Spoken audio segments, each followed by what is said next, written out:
7. Dunia Wuxi. Memulai proses pemindahan tubuh. 0%, 15%, 38%, 56%, 69%, 81%, 100%. Pemindahan tubuh berhasil. Kurung siku tutup. Liu Kai. Selamat datang di dunia Wuxi. Kurung siku tutup. Liu Kai sudah berhasil berpindah ke dunia yang dinamakan dunia Wuxi. Jiwanya kini bersemayam di tubuh salah satu pria yang ada di dunia tersebut. Saat Liu Kai mulai mendapatkan kesadarannya, samar-samar ia mendengar suara wanita yang tengah menangis. Han Gege. Han Gege. Bangunlah. Maafkan aku. Hicks. Kai semakin tersadar saat seseorang tengah menggoyang-goyangkan tubuhnya. Tak berapa lama Kai sudah sadar dan pandangannya semakin jelas. Ia melihat seorang wanita tengah berada di sampingnya sambil menangis. Han Gege. Syukurlah kau masih hidup. Maafkan aku. Gara-gara aku kau terjatuh ke jurang. Ucap wanita tersebut dengan sesenggukan. Kai menatap wanita tersebut dalam. Ia mencoba mengenali wanita yang tengah berbicara padanya. Namun ia sama sekali tak mengenali wanita tersebut. Wanita yang berusia remaja, rambut hitam lurus, mata yang agak sipit, serta hidung mancung. Seorang wanita yang belum pernah Kai temui sekalipun. Kau siapa? Ucap Kai dengan suara serak. Han Gege. Ini aku. Bai Xia. Adik kandungmu. Mengapa kau tak mengenaliku? Jangan bilang kau hilang ingatan. Bai Xia menangis lebih kencang. Kai mencoba bertanya pada Wigen. Ia bertanya dalam hatinya, namun Wigen bisa mendengar setiap perkataan Kai. Wigen, siapa wanita ini? Tanya Kai. Dia adalah adik perempuan dari seseorang yang tubuhnya sedang kau gunakan. Mengetahui situasinya, Kai akhirnya mengerti, namun ia tetap masih belum bisa berbicara santai kepada wanita tersebut. Maafkan aku, kepalaku sedikit sakit, bisakah kau membawaku pulang? Ucap Kai. Merasa ada yang janggal dengan sikap Kai, Bai Xia mencoba mengerti hal itu. Ia kemudian membantu dengan merangkul tubuh Kai menuju rumah mereka. Sesampainya di rumah, mereka berdua langsung disambut oleh seorang wanita tua. Dari mana saja kalian? Mengapa baru pulang? Maafkan kami Nek, tapi tadi Han Gege terjatuh dan terguling ke dalam jurang saat aku memintanya mengambilkan buah yang ada pada pohon di pinggir tebing. Bao Xia bercerita dengan wajah takut. Masih sempat-sempatnya kau berbohong. Jika Haner jatuh ke jurang, dia sudah pasti mati, atau tidak seluruh tulangnya patah dan otaknya tergeser. Sudah mandi sana kalian berdua. Seru nenek yang bernama Bai Hua tersebut. Kai hanya diam tak bersuara, ia tak tahu harus berkata apa, ia masih merasa asing dengan keluarga tersebut. Setelah mandi, Kai berjalan mengelilingi desa, sebelum akhirnya berhenti di tepi sungai yang ada di dekat desa tersebut. Bisa kau jelaskan tubuh siapa yang jiwaku masuki saat ini? Tanya Kai pada Wigen. Bai Han, seorang pemuda dari desa Jiang yang tak memiliki kemampuan apa-apa, serta bekerja sebagai petani. Apa-apaan Raja Yeongra, mengapa dia meletakkanku di tubuh yang lemah ini? Ucap Kai dengan nada kesal. Mau bagaimana lagi? Hanya tubuh pria inilah yang tersedia, sebab waktu saat kau bereinkarnasi bertepatan dengan meninggalnya pria ini, setelah jiwanya sudah memasuki alam baka, barulah kau bisa masuk ke dalam tubuhnya. Kai mendengus pelan. Aku sangat tidak terbiasa dengan dunia baru ini. Bagaimana jika ingatan pria ini dipindahkan ke ingatanmu, maka kau akan dengan mudah membiasakan diri di dunia ini. Wigen menyarankan. Apa bisa seperti itu? Jika bisa, maka lakukanlah. Kai terlihat tidak percaya. Kalau begitu, tutuplah matamu. Kai menuruti perkataan Wigen, ia mengambil posisi duduk bersila, lalu menutup matanya. Memulai proses pemindahan memori. Kurung siku tutup. 0%, 30%, 65%, 78%, 100%.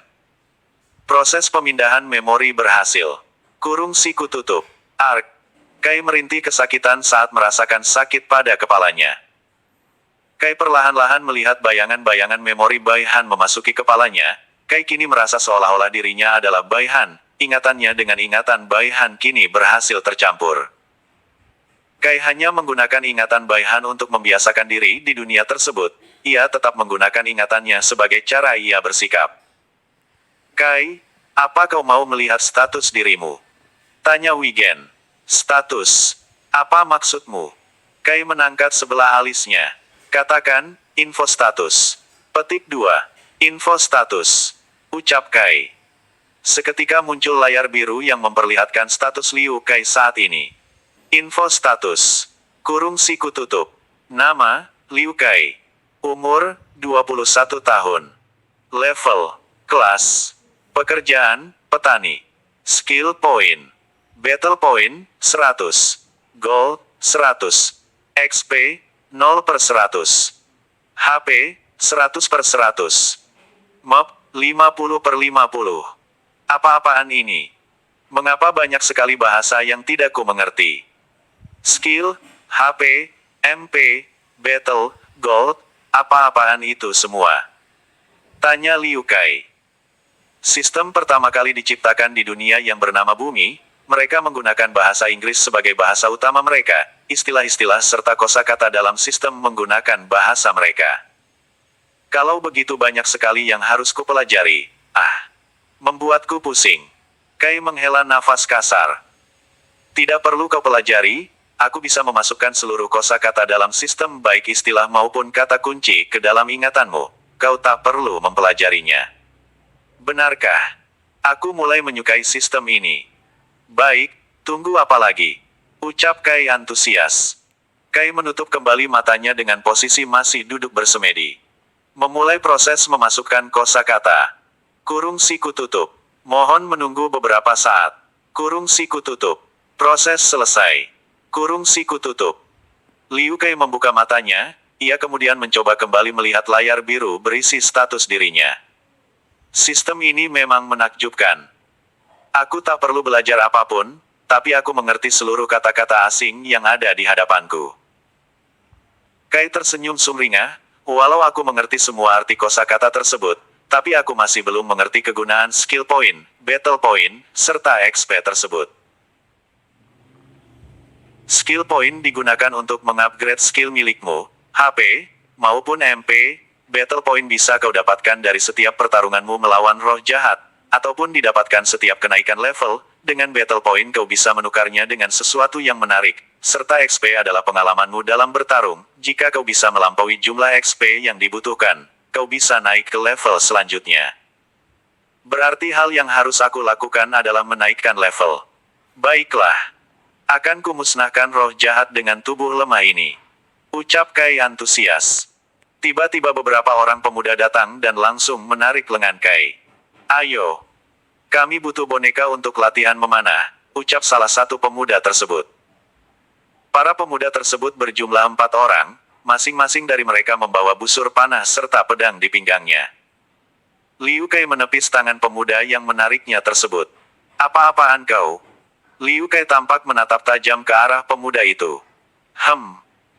Mereka berempat adalah orang-orang yang sering mengganggu dan menyakiti Bai Han, pemilik tubuh ini, biar aku beri mereka semua pelajaran. Batin Kai. 8. Memberi pelajaran. Liu Kai berhadapan dengan 4 orang pemuda di desa tersebut. Mereka berempat tampaknya adalah orang-orang yang sering membuli Bai Han, pemilik asli tubuh yang digunakan Liu Kai. Hei! Bai Han, berani sekali kau menepis tanganku. Kau sudah bosan hidup. Salah satu pemuda tampak mencengkram kerah baju Liu Kai. Menurut ingatan dari pemilik tubuh sebelumnya, pemuda yang sedang mencengkram kerah baju Liu Kai bernama Cao Ren, seorang anak dari kepala desa di situ. Sudahlah Cao Ren, mungkin dia hanya bercanda. Pria lainnya tampak menenangkan Cao Ren, lalu menatap ke arah Liu Kai. Han, sudahlah. Kita hanya akan berlatih memanah seperti biasa, kau cuma harus meletakkan apel di kepalamu, lalu kami akan memanahnya. Jika kau mati terkena panah, itu salahmu sendiri, sebab kau tak menghindar. Pria ketiga tampak tertawa lepas menggoda Liu Kai. Liu Kai yang menyimpan seluruh memori Bai Han di dalam kepalanya merasa geram, mengingat seluruh perbuatan keempat pria tersebut terhadap Bai Han. Liu Kai memutuskan untuk membalaskan dendam Bai Han dan memberi keempat pria tersebut pelajaran. Liu Kai menepis tangan Cao Ren dari kerah bajunya, lalu berseru lantang. Bagaimana jika kalian meletakkan apel di selangkangan kalian? Lalu aku akan memanahnya. Jika kejantanan kalian terkena panah, maka itu salah kalian yang tak menghindar. Beraninya kau. Seru Cao Ren dan melayangkan tinju kanannya ke arah Liu Kai. Liu Kai dengan mudahnya menghindari tinjuan tersebut, lalu menatap Cao Ren dengan tersenyum tipis. Ups, kau terlalu lambat. Cao Ren beserta 3 temannya membuka lebar kedua matanya melihat Liu Kai dengan mudahnya menghindari pukulan Cao Ren yang bertenaga. Pemilik tubuh sebelumnya, Bai Han, merupakan seorang pria yang lemah dan polos, serta sedikit memiliki keterbelakangan mental, sebab itulah keempat pria tersebut terkejut kala melihat Liu Kai menghindari pukulan Cao Ren.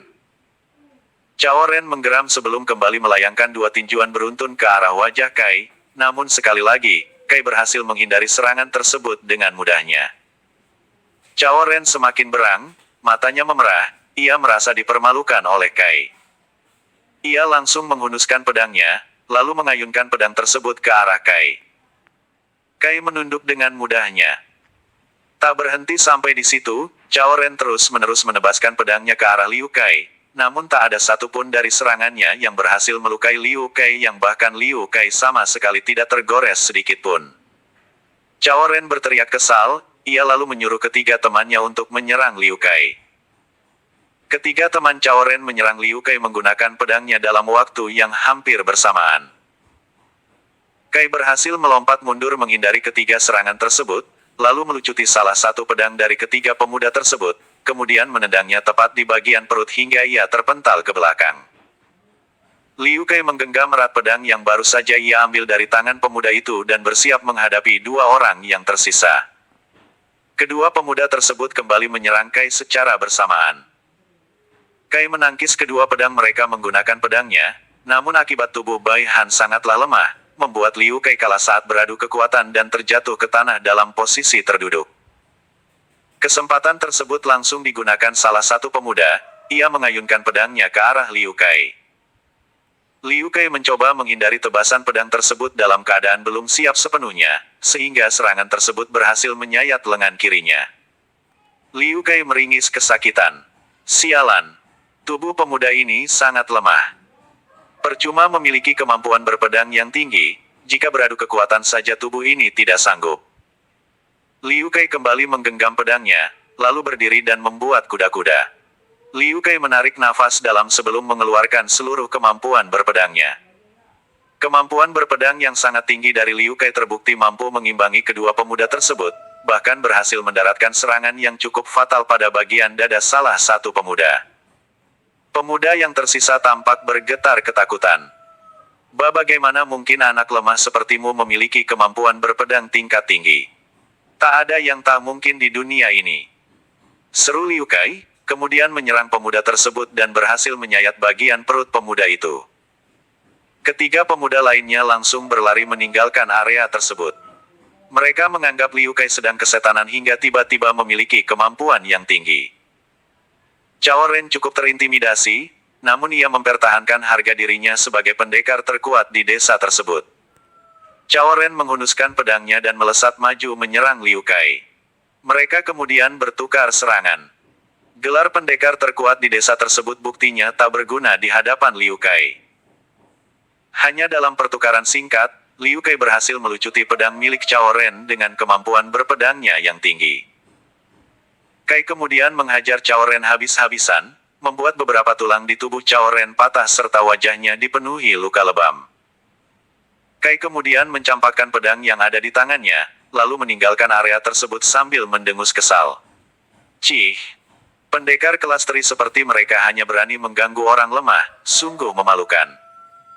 Saat Kai sedang dalam perjalanan pulang, Wigen berbicara dengannya. Kai, kemampuan berpedangmu sungguh luar biasa. Kau mengalahkan mereka berempat dengan hanya terluka sedikit di bagian lengan kirimu. Kau melihatnya. Tentu, apa yang kau lihat dan dengar serta yang kau pikirkan semuanya juga aku rasakan. Mendengar perkataan Wigen membuat Kai menjadi geli. Jadi jika aku mandi, buang air, kau juga bisa melihatnya. Ya, benar. Menjijikkan. Kau seorang lelaki, mengapa kau harus melihat hal itu? Kau tinggal katakan, "System off," maka aku tak akan bisa melihat, mendengar ataupun merasakan yang kau rasakan. Syukurlah. Jika tidak, mungkin aku akan terus-menerus merasa geli memikirkannya. Wigen tertawa kecil menanggapi perkataan Liu Kai. Kau harus lebih banyak mempelajari tentang sistem ini. Nanti, aku akan belajar seiring berjalannya waktu. Otak pemuda ini sepertinya lemah.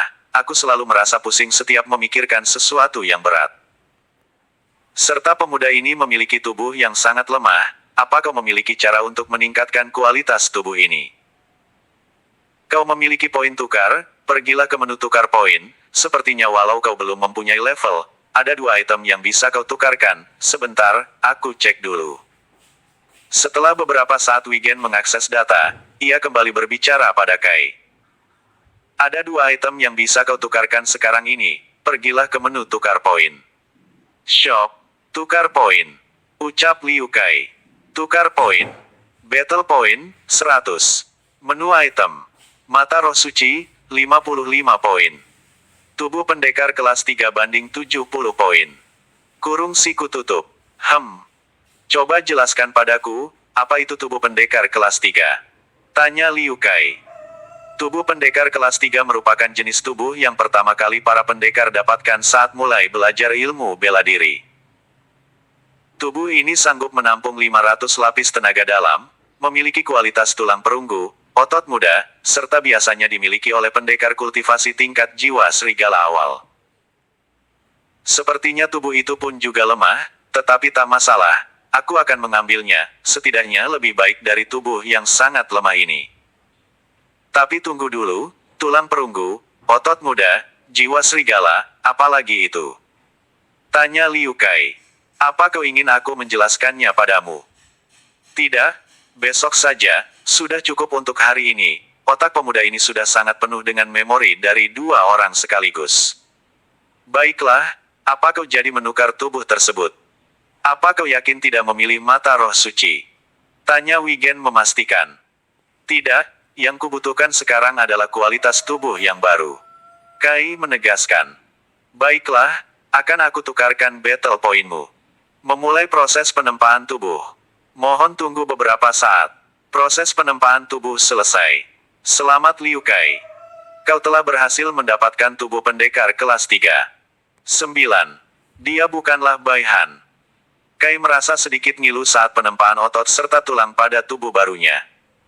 Kini Kai merasakan tubuhnya sedikit lebih berisi dan bertenaga. Tak terasa, Kai kini sudah tiba di depan rumahnya dan langsung masuk ke dalam. Kai tak merasa asing lagi dengan keadaan di dalam rumah, sebab ia kini memiliki memori Bai Han. Haner, kau sudah pulang. Nenek menunggumu dari tadi, mari sini ikut makan. Bai Hua tampak duduk di meja makan bersama dengan Bai Xia. Kai yang juga sudah merasa lapar langsung duduk dan menyantap makan malamnya bersama keluarga barunya. Saat tengah asik menyantap makan malam, Bai Xia tak sengaja melihat lengan kiri Kai yang mengeluarkan darah. Han Gege, tanganmu kenapa?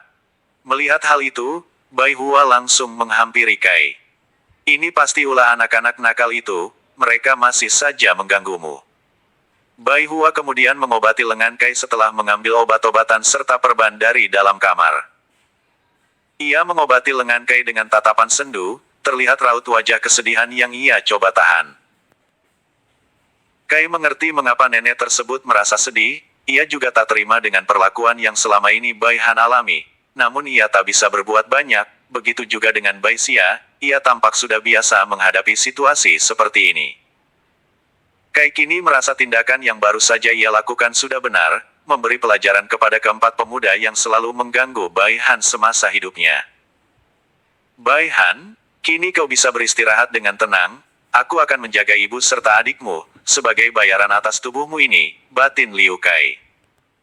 Saat Bai Hua sedang mengobati lengan Liu Kai, terdengar teriakan seorang pria dari luar rumah mereka. Bai Han, keluar kau, Pak Kepala Desa. Mau apa dia mencarimu? Ucap Bai Hua yang mengenal suara pria tersebut. Bai Hua berlari kecil menuju pintu rumahnya, ia langsung membuka pintu dan mendapati seorang pria yang berumur sekitar 50-an sedang berkacak pinggang dengan mata memerah dan didampingi oleh dua orang pengawalnya. "Hei, nenek miskin. Di mana cucumu?" bentak pria tersebut. "Pak Kepala Desa, mengapa Anda mencari cucuku?" ucap Bai Hua dengan tubuh sedikit gemetar. "Cucumu telah menghajar anak kesayanganku hingga babak belur serta beberapa tulangnya patah. Ia harus mengganti pengobatan anakku dengan nyawanya." Bai Hua mulai meneteskan air matanya. "Tidak, tidak mungkin Bai Hanku melakukan itu. Ia adalah anak yang patuh dan tidak suka kekerasan." "Diam kau. Anakku dan teman-temannya sendiri yang bilang. Mana mungkin mereka berani membohongiku. Cepat kau suruh dia keluar atau aku akan membakar rumahmu." "Itu benar Nek, aku yang melakukan itu pada mereka. Aku sudah tidak tahan dengan perilaku mereka," ucap Kai yang baru saja melangkah keluar dari rumah dan memberikan pembenaran. Bai Hua menatap Kai dengan mata tergenang. "Tetapi, kau tidak mungkin melakukannya, kau bukan seorang anak yang menyukai kekerasan." Bai Hua tampak tidak percaya, begitu pula dengan Bai Xia, ia juga merasa tidak percaya bahwa kakaknya sanggup melakukan hal itu. Kai menatap kepala desa dengan tajam. "Ya, akulah yang melakukan hal itu. Karena anakmu sudah keterlaluan, selalu menindas orang yang lemah. Ia tak lebih dari seorang pria pengecut. Beraninya kau menjelekkan anakku." Seru pria tersebut lalu berniat menebas Kai dengan pedangnya. Namun Bai Hua langsung berlutut di depan kaki pria tersebut sambil memohon ampun untuk memaafkan Kai. Pria tersebut tampak tidak peduli, ia malah menendang Bai Hua hingga ia tersungkur. "Jangan halangi jalanku." Bai Xia yang melihat itu langsung mendorong pria tersebut. "Sialan kau. Mengapa kau tega memukul wanita tua?" Pria tersebut tampak termundur beberapa langkah akibat dorongan yang diberikan oleh Bai Xia. Ia menjadi semakin geram dan melayangkan tangan kirinya, berniat menamparkan Bai Xia. Kai yang sudah tidak tahan langsung menangkap tangan kiri pria tersebut dan menggenggamnya dengan erat. "Sekali lagi kau menyentuh wanita-wanitaku, akan kupatahkan tanganmu. Sialan kau. Akan kubunuh kau." Teriak pria tersebut lalu mengangkat pedangnya tinggi dan menyerang ke arah Kai. Hanya dengan 2 langkah pergerakan, Kai berhasil melucuti pedang pria tersebut dan menggenggamnya, lalu menghunuskan pedang tersebut ke arah leher pria itu. "Pergilah. Selagi aku masih memberimu kesempatan." Kai menggenggam erat pedangnya, hingga pedang tersebut bergetar hebat. Ia sudah sangat geram dengan pria tersebut, tampak dari tatapan matanya yang memerah. "Kalian berdua, bunuh dia," perintah pria tersebut kepada 2 pengawalnya. Kedua pengawal tersebut langsung mengayunkan pedangnya ke arah Kai dalam waktu bersamaan. Kali ini Kai sanggup menahan 2 pedang sekaligus dengan tubuh barunya, lalu mendorong kedua pengawal tersebut hingga mereka termundur beberapa langkah. Kai menarik nafas dalam sebelum bergerak maju menghajar kedua pengawal tersebut hingga mereka tak sanggup untuk bangkit lagi, dengan beberapa luka sayatan terukir di beberapa bagian tubuh mereka.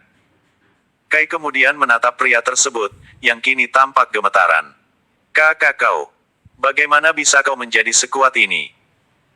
Aku sudah memberimu kesempatan untuk pergi, namun karena banyak penduduk yang melihat, aku tak akan membunuhmu, asal kau berlutut dan meminta maaf pada nenekku," ucap Kai dengan nada mengancam. "Berani sekali kau memerintahku. Aku tak akan berlutut pada siapapun." Walau dalam kondisi tersudut, pria tersebut tak mau menurunkan harga dirinya untuk meminta maaf, apalagi di depan puluhan warga desa yang menyaksikan kejadian tersebut. Seketika kedua bola mata Kai berkilat, ia mengayunkan pedangnya dan mengiris lengan kanan pria tersebut. Membuat pria tersebut berteriak kesakitan. "Sekali lagi aku kasih kesempatan dan aku tak akan mengasihanimu. Berlutut dan meminta maaf, atau aku benar-benar akan membunuhmu." Ancaman Kai tampak berhasil, pria tersebut langsung berlutut di depan Bai Hua dan meminta maaf dengan perasaan takut serta matanya mulai berlinang. Bai Hua dengan mudahnya memaafkan pria tersebut, sebab Bai Hua adalah orang yang baik. Setelah itu, kepala desa tersebut berlari ketakutan menuju rumahnya. Seluruh warga desa yang menyaksikan kejadian itu, memandang ngeri ke arah Liu Kai. Begitu pula dengan Bai Hua dan Bai Xia, mereka memandang Liu Kai tanpa sepatah kata pun. Mereka mulai berpikir bahwa orang yang ada di hadapannya saat ini bukanlah anggota keluarga mereka. Nanti akan kujelaskan, sekarang pergilah berkemas, kita pindah dari sini. Kai tampak mengerti dengan sejuta pertanyaan yang ada di benak Bai Hua dan Bai Xia, ia kemudian menyarankan untuk pindah dari desa tersebut. Tetapi kita mau pindah kemana Haner? Tanya Bai Hua. Tidak mudah untuk pindah begitu saja Han Gege. Ucap Bai Xia. Kai menghela nafas kasar. Kita sudah pasti tidak diterima lagi di desa ini, lagi pula apa kalian mau selamanya ditindas oleh kepala desa yang biadab itu? Menganggap perkataan Kai ada benarnya, akhirnya Bai Xia dan Bai Hua menyetujui saran dari Kai dan langsung mengemas barang-barang mereka dan bersiap untuk pindah.